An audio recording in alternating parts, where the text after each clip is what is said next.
આજના વિડીયોમાં તમારું સ્વાગત છે. પણ વિડીયોમાં આગળ વધતા પહેલાં જો આ ચેનલને તમે સબસ્ક્રાઇબ નથી કરી તો પ્લીઝ આ ચેનલને સબસ્ક્રાઇબ કરજો અને બેલ નોટિફિકેશન પણ ઓન કરજો, જેથી આવી નવી રેસિપીના નોટિફિકેશન તમને મળતા રહે. આ વિડીયોમાં આપણે સ્ટ્રીટ સ્ટાઇલ ભાજીપાવ બનાવતા શીખીશું. જેવું બહાર ભાજીપાવ મળે એટલું જ ટેસ્ટી અને એકદમ ઇઝી રીતથી આપણે ભાજીપાવ ઘરે બનાવીશું. તો આ રેસિપીને તમે એન્ડ સુધી જરૂરથી જોજો. એના માટે સૌથી પહેલાં મેં 2 મીડિયમ સાઇઝના બટેકા લીધા છે. એના આવી રીતના મેં મોટા કટકા કરીને લઈ લીધા છે. બટેકાને આપણે પ્રેશર કૂક કરવાના છે. 1 કપ જેટલી કોબીજ લઈ લીધી છે મેં અહીંયા. એના પણ આવી રીતના મોટા કટકા કરી લીધા છે. બટેકા અને કોબીજને આપણે સાથે જ પ્રેશર કૂક કરીશું. બટેકા અને કોબીજની સાથે આપણે એક નાનું બીટ લઈ લેવાનું છે. એને પણ આપણે પ્રેશર કૂક જ કરવાનું છે. તો પ્રેશર કુકરમાં 2 કપ જેટલું પાણી લઈને આપણે એને 3 થી 4 સીટી બોલાવીને બાફી લઈશું. બાફ્યા પછી જે વધારાનું પાણી રહે એને આપણે જવા નથી દેવાનું. પાણી સાથે જ આપણે એને રાખીશું. હવે મેં અહીંયા લગભગ હાફ કપ જેટલા વટાણા લઈ લીધા છે, જેને આપણે પાણીમાં ઉકાળીને બાફી લઈશું. 3 મીડિયમ સાઇઝની ડુંગળીને મેં અહીંયા ઝીણી ચોપ કરીને લીધી છે. 2 મોટા ટામેટાને મેં આવી રીતના ઝીણા ચોપ કરીને લઈ લીધા છે. 2 મીડિયમ સાઇઝના કેપ્સિકમને મેં આવી રીતના ઝીણા ચોપ કરીને લઈ લીધા છે. બધા જ વેજીટેબલ્સમાંથી આપણે બટેકા, કોબીજ અને બીટને પ્રેશર કૂક કરી લઈશું અને વટાણાને આપણે પાણીમાં ઉકાળીને બાફી લઈશું. અને બાકીના વેજીટેબલ્સને આપણે બાફવાના નથી. હવે અહીંયા મેં 1 ટેબલસ્પૂન જેટલો પાવભાજી મસાલો લીધો છે. હાફ ટીસ્પૂન હળદર લીધી છે મેં અહીંયા.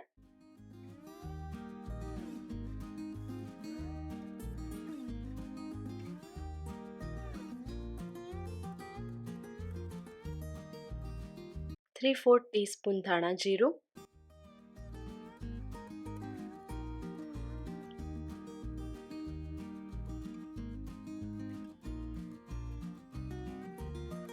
3/4 ટીસ્પૂન જેટલું મીઠું. બટેકા, કોબીજ અને બીટ બાફતી વખતે મેં હાફ ટીસ્પૂન જેટલું મીઠું એડ કર્યું હતું પ્રેશર કુકરમાં પણ, અને વટાણા બાફતી વખતે પણ મેં ચપટી જેટલું મીઠું એમાં એડ કર્યું હતું. 1 ટેબલસ્પૂન જેટલું લાલ મરચું,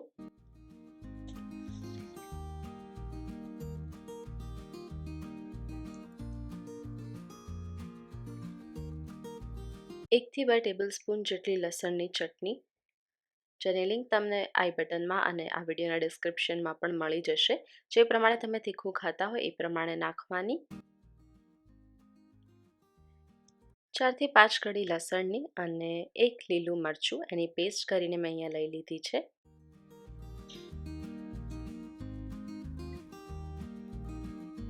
સૌથી પહેલાં આપણે ગેસ ઓન કરી લઈએ. એક પેન લઈ લીધું છે મેં અહીંયા. એમાં હું લગભગ 2 થી 3 ટેબલસ્પૂન જેટલું તેલ લઈશ. ઉપરથી મેં અહીંયા 2 થી 3 ટેબલસ્પૂન જેટલું બટર પણ એડ કર્યું છે. બટરને આપણે મેલ્ટ થવા દઈશું.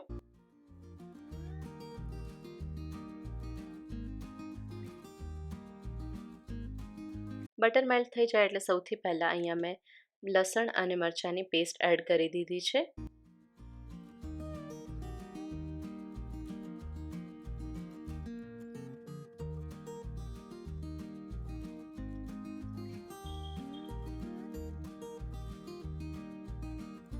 હવે સૌથી પહેલાં આપણે કેપ્સિકમ એડ કરી દેવાના છે. કેપ્સિકમને આપણે વ્યવસ્થિત સાતડી લઈએ. 1 થી 2 મિનિટ થઈ જાય પછી આપણે ડુંગળી એડ કરીશું.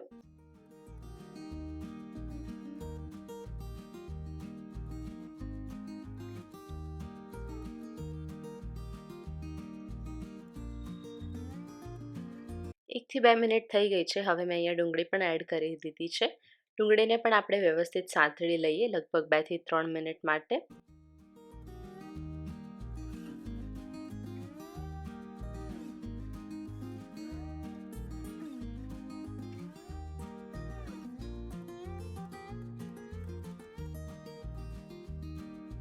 ડુંગળી સતળાઈ જાય એટલે હવે અહીંયા હું ટમેટાં એડ કરી દઈશ.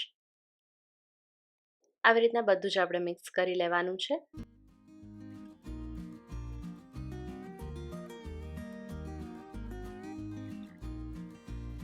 ટમેટાને આપણે લગભગ 2 થી 3 મિનિટ માટે લીડ બંધ કરીને કૂક થવા દેવાના છે. ટમેટા કૂક થઈ જાય એટલે હવે અહીંયા હું લસણની જે ચટણી હતી એ એડ કરી દઈશ.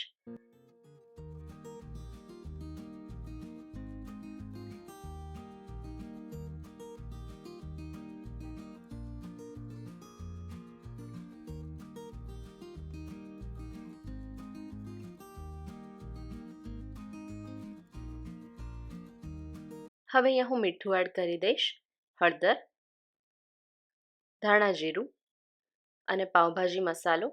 સાથે સાથે આપણે મરચું પણ એડ કરી દઈએ. બધા જ મસાલા મેં આવી રીતના મિક્સ કરી લીધા છે વ્યવસ્થિત. ઉપરથી હું લગભગ 2 થી 3 ટેબલસ્પૂન જેટલું પાણી એડ કરીશ.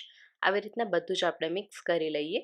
લીડ બંધ કરીને આપણે એને 5 થી 6 મિનિટ માટે કૂક થવા દઈશું. 5 થી 6 મિનિટ થઈ જાય એટલે આપણે બટેકા, બીટ અને કોબીજની જે પ્યુરી બનાવી હતી એમાંથી મેં પાણી એડ નથી કર્યું. લગભગ આ રીતની કન્સિસ્ટન્સી રહે એટલું પાણી આપણે એમાં રહેવા દેવાનું છે. એ હવે અહીંયા હું એડ કરી દઈશ. બધું જ આવી રીતના આપણે મિક્સ કરી લઈએ.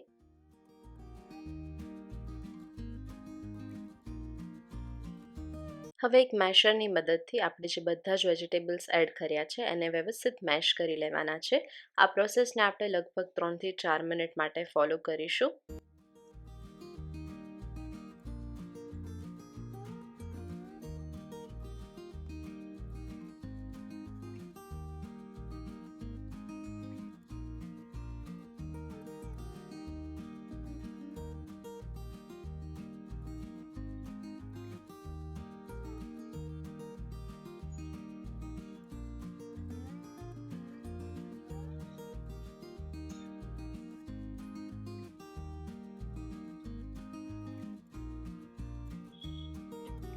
આ રીતના વ્યવસ્થિત આપણે બધું જ મેશ કરી લેવાનું છે.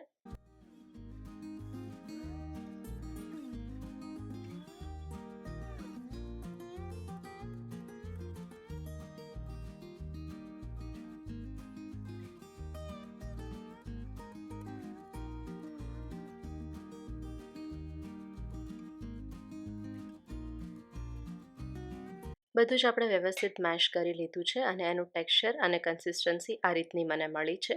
હવે અહીંયા હું બાફેલા વટાણા એડ કરી દઉં છું. વટાણાને હું અહીંયા પાછળથી એડ કરું છું, પણ જો તમને આખા વટાણા ના ભાવતા હોય તો તમે બાકીના વેજીટેબલ્સની સાથે વટાણા પહેલેથી જ એડ કરીને એને પણ મેશ કરી શકો છો. છેલ્લે આપણે 1 ટેબલસ્પૂન જેટલો લીંબુનો રસ એડ કરી દેવાનો છે. બધું જ આપણે મિક્સ કરી લઈએ.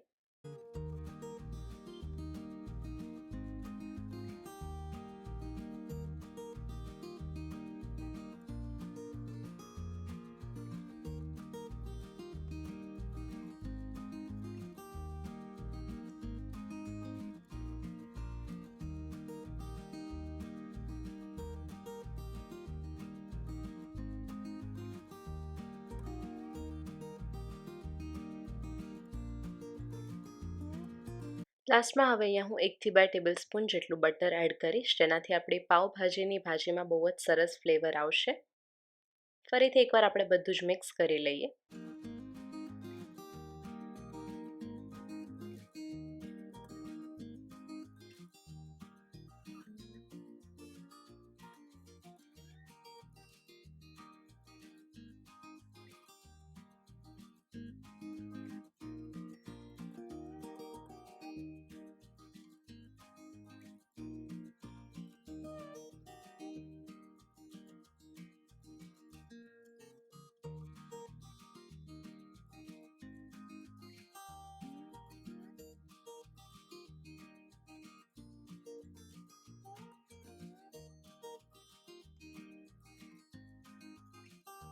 ગેસ ઓફ કરીને તમે એને સર્વ કરી શકો છો. આપણી ભાજી છે એ તૈયાર થઈ ગઈ છે. લાસ્ટમાં અહીંયા હું થોડી ઝીણી સમારેલી કોથમીર એડ કરું છું.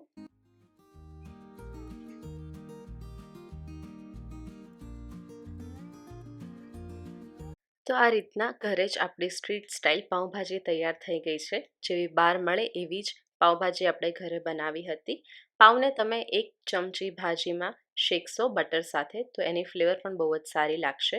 તો આ રેસીપીને તમે જરૂરથી ટ્રાય કરજો અને આ વિડીયો જો પસંદ આવ્યો હોય તો આ વિડીયોને લાઇક કરજો, શેર કરજો, મારી ચેનલને સબસ્ક્રાઈબ કરજો અને તમારા સજેશન્સ કોમેન્ટ સેક્શનમાં ડ્રોપ કરજો.